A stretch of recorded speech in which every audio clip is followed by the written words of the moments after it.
My aunt was in her early 60s, my uncle early 60s, sadly my cousin brother in his late 30s, and my other cousin brother 41, uh, them leaving two wives and children as well. So this thing is sadly indiscriminate.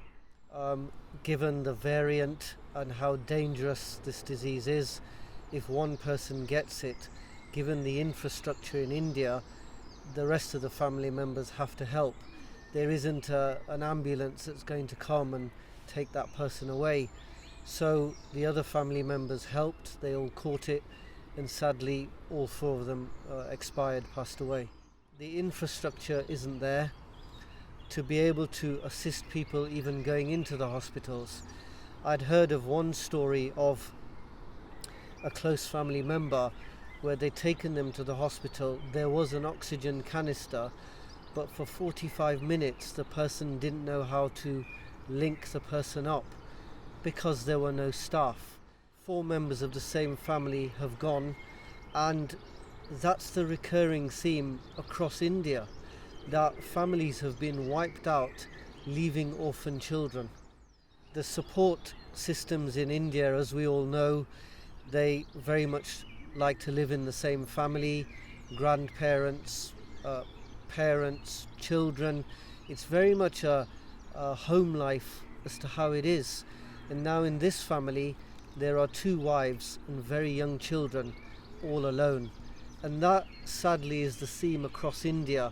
And it's a harrowing story that I didn't want to stay quiet about, because the infrastructure in India, the economy just isn't there to support a health service.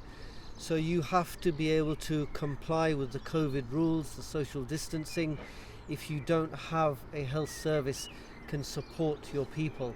And that's the message that I want to give out to everybody, that this disease is still around, and we need to be very careful of the damage that it does mentally and physically to children. There have been a number of GoFundMe campaigns for specific families.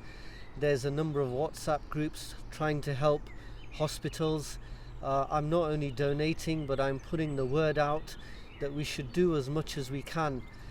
Thankfully in this country we had the resources virtually within days to kick in very quickly, but sadly they don't have these in these countries, and we need to help them, because these families now who have been destroyed, they are facing this for generations to come. Those children are now without their fathers, they're without their grandparents, and so infrastructures have been broken down.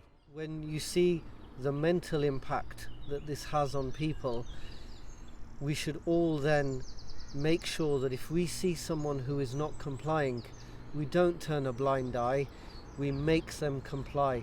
Because education in India, in Pakistan, in Bangladesh, in here, is the major thing that we need to get across, which is please comply and do not take this thing for granted.